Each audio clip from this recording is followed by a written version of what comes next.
You know that feeling like you're walking through the office and it seems like everyone else got a secret playbook that you just missed? Well, today we're going to decode that playbook. We're diving into the invisible architecture of power that really shapes all of our professional lives. Okay, let's get into it. So let's just start with a question that gets right to the heart of everything. Does your workplace value compliance more than genuine commitment? And this isn't just about, following the rules. It's about whether the culture itself is accidentally stifling talent and creativity, all in the name of just conforming. So here's our roadmap for today. First, we'll look at the core conflict, authenticity versus authority. Then, we're going to dig into the cognitive roots of where that conflict even comes from. After that, we'll actually map out the system that keeps it all in place. And finally, and this is the important part, we'll find a path to getting your voice heard and really transforming the culture. All right, let's dive right into the heart of the matter. Section 1, authenticity versus authority. This is it. This is the fundamental tension that fuels so many of the unhealthy cultures we see in organizations. So on one side, you've got authenticity. And honestly, this is the lifeblood of a healthy company, right? It's when people can bring their whole selves to work, their diverse identities, their unique wisdom, their sense of purpose. But pushing against that is this other force, a specific kind of authority. And we're not talking about good leadership here. We're talking about a systemic force that actively resists authenticity and puts a ceiling on diversity, equity, and inclusion. But where does a conflict like that even come from? I mean, how does it start? To get that, we have to dig a little deeper. So in section 2, we're going to uncover how this whole imbalance really begins in the way we think.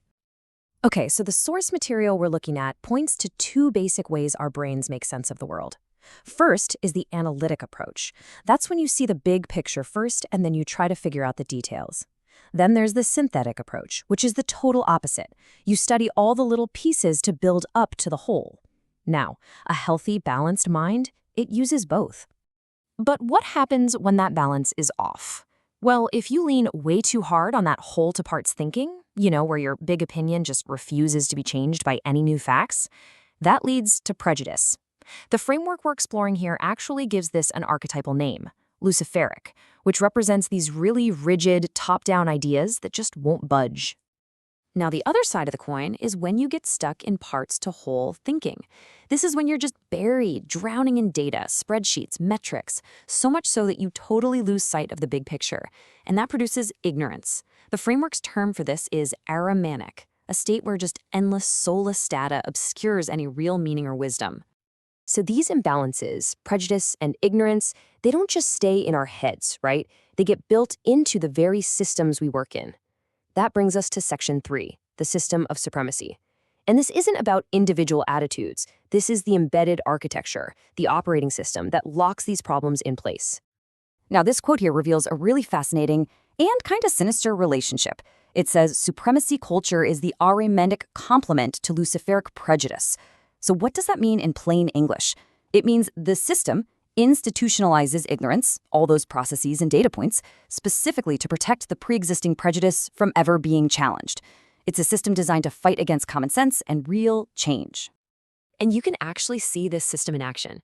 This list here shows the 14 characteristics that are the everyday, tangible proof of this culture. It's stuff like a constant, frantic sense of urgency. It's perfectionism, power hoarding, a fear of open conflict, or that stubborn belief that there's only one right way. Just pause for a second. Look at this list.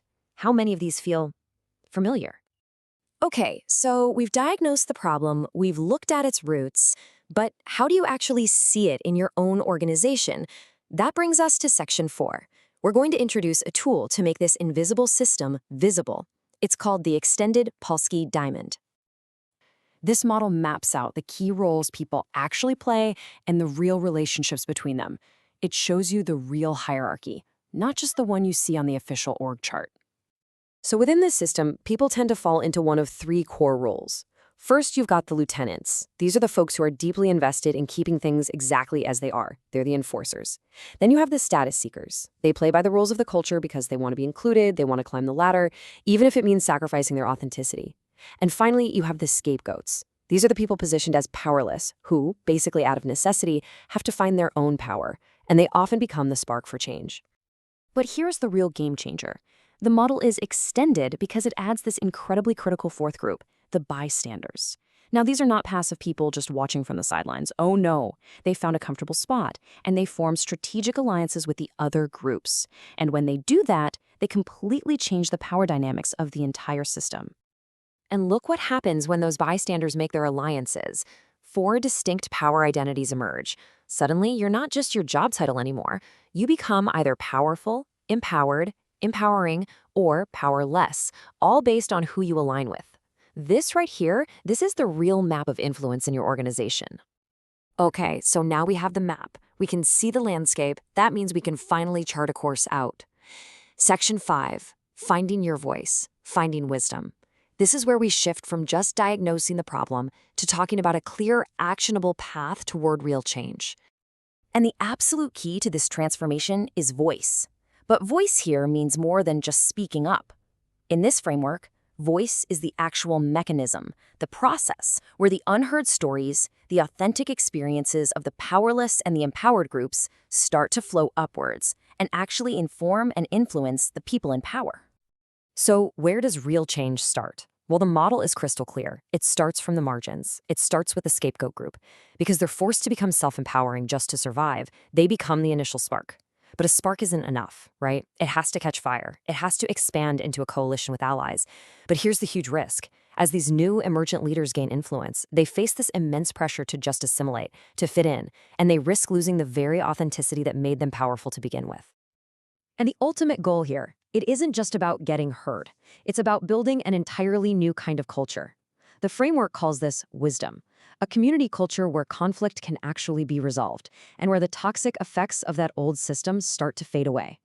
This is the space where an inclusive identity and a truly shared purpose can finally actually flourish. And all of this leaves us with one final and really crucial question. As you look at the landscape of your own workplace through this new lens, just ask yourself this: whose voice is being silenced right now? And whose voice, if we could finally unleash it, truly has the power to transform the entire organization?